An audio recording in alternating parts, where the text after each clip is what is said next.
Olá pessoal, como vocês viram no vídeo da nossa bancada de resina epóxi, a gente ainda não é muito expert trabalhando com resina. A gente ainda quer testar muita coisa e dessa vez a gente resolveu mostrar esse experimento que a gente fez aqui, ó. Você tá vendo aí na imagem. Nesse momento, eu não sei se ele deu certo ou não, mas se você quiser ver onde a gente acertou, onde a gente errou, assiste esse vídeo até o final e vamos junto. Bem, para fazer essa experiência aqui, a gente resolveu mudar de resina dessa vez. O último vídeo a gente trabalhou com resina epóxi e esse aqui a gente vai trabalhar com uma resina cristal, que vem escrito no pote por algum motivo, resina Arazim. Qual que é a diferença? A resina cristal ela é mais fácil para você trabalhar com fundição de peças, que é o que a gente vai estar trabalhando aqui nessa peça que é uma peça maciça, né? Ela tem um pouquinho mais de resistência mecânica e térmica. Dizem por aí que é mais difícil de trabalhar com ela. Eu cheiro muito ruim isso aqui. Nossa! Ah! Cheiro de plástico, mano! Mano, eu acho que é por isso que não manda pelo correio essa resina aqui, ela só vem por transportadora. Às vezes é por isso que é difícil de trabalhar, né? Não, o cheiro não é da resina, o cheiro é do spray para silicone. Nossa, leva isso aqui longe, por favor. Essa resina aqui, ela também vem da Redilize, que é o maior fornecedor desses produtos aqui no estado de São Paulo e talvez no Brasil. A proporção dela de catalisador é bem diferente da resina epóxi. Como todo bom projeto aqui do canal, é óbvio que a gente vai começar fazendo uma caixa. A essa altura, a gente já fez tanta forma que a gente tem muitas tiras desse MDF sobrando. Mas acho que eu gosto tanto dessa serra circular da Milwaukee que eu aproveito qualquer oportunidade para usar ela. Mas é uma etapa que podia ser 100% pulada. A gente inclusive já tem uma técnica especial que permite a gente colar tiras de qualquer tamanho para fazer essas formas. Presta atenção, dá uma olhada aí, se você tiver qualquer dúvida sobre essa técnica, deixa uma pergunta aí nos comentários pra gente. De início a gente tinha mencionado que a peça ia ser uma peça de fundição, né? Isso significa que a gente ia fazer uma peça mais complexa, com um formato um pouco mais orgânico.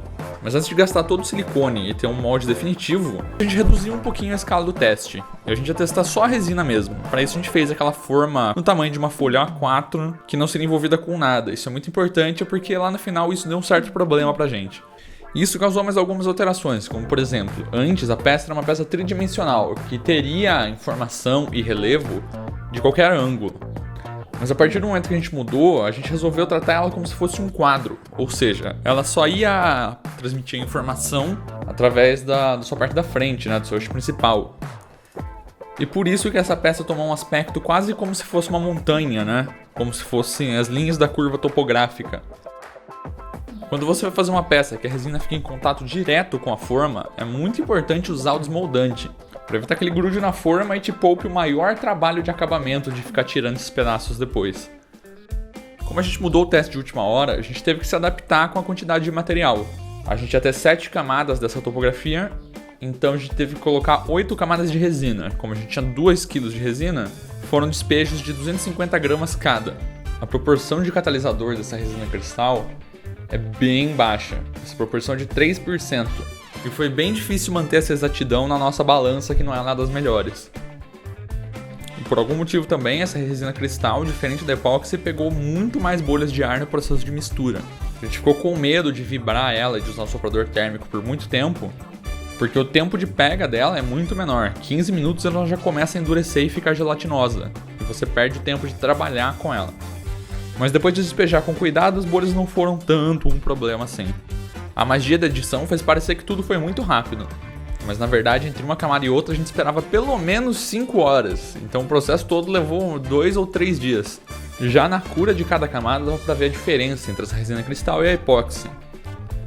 Pela diferença do processo químico do endurecimento, a resina cristal no processo de cura ia enrugando, chegava até a aumentar um pouquinho a temperatura. De uma camada para outra, esse problema sumia, mas já dava para perceber que a gente já tem um bom trabalho na camada de acabamento. A gente desmontou a forma e graças ao desmoldante a peça soltou como mágica, parece que ela estava solta o tempo todo. Pelo menos alguma coisa tinha que dar certo de primeira, né? A gente estava sonhando com uma peça que saísse pronta da forma, precisasse muito pouco, quase nenhum acabamento, mas é óbvio que isso era um sonho, né? Os problemas da peça direto da forma eram muitos. Primeiro, que a primeira camada lá do fundo que a gente colocou, ela empenou muito depois da secagem. Ficou muito torta. Ainda bem que foi a camada de baixo, porque isso não ia ser um problema. Fora isso, era mais um trabalho de lixa mesmo, de nivelar a superfície e deixar ela mais homogênea possível. Mas quando a gente tomou coragem e começou a testar as lixas que a gente ia usar, a gente percebeu o pior aspecto desse tipo de resina.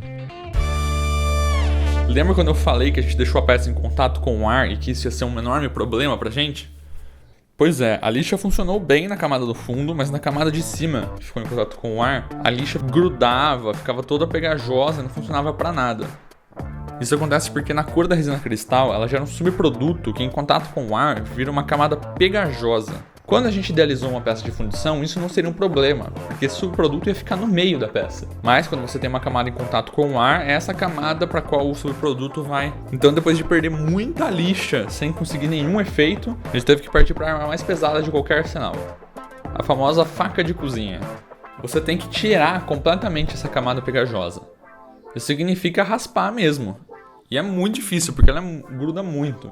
Sim, dá muito medo de fazer isso na peça. Parece que a gente vai machucar ela e nunca vai conseguir tirar. Pode confiar que depois, qualquer risquinho que tiver, você consegue tirar na lixa muito fácil. E realmente, depois de tirar toda essa camada, a parte de cima lixar foi muito fácil. De novo, lixas 80, 160, 220. E para finalizar e voltar aquele brilho, você tem que usar uma lixa d'água. Significa que você tem que molhar a peça e lixar enquanto ela está molhada. Isso é o que vai deixar a superfície lisa e transparente de novo. E por fim, para voltar ao brilho da peça, é só usar uma boa massa de polir e dar aquela polida. Se você tiver uma politriz, melhor ainda. A gente não tinha, mas polir com uma estopa já foi o suficiente.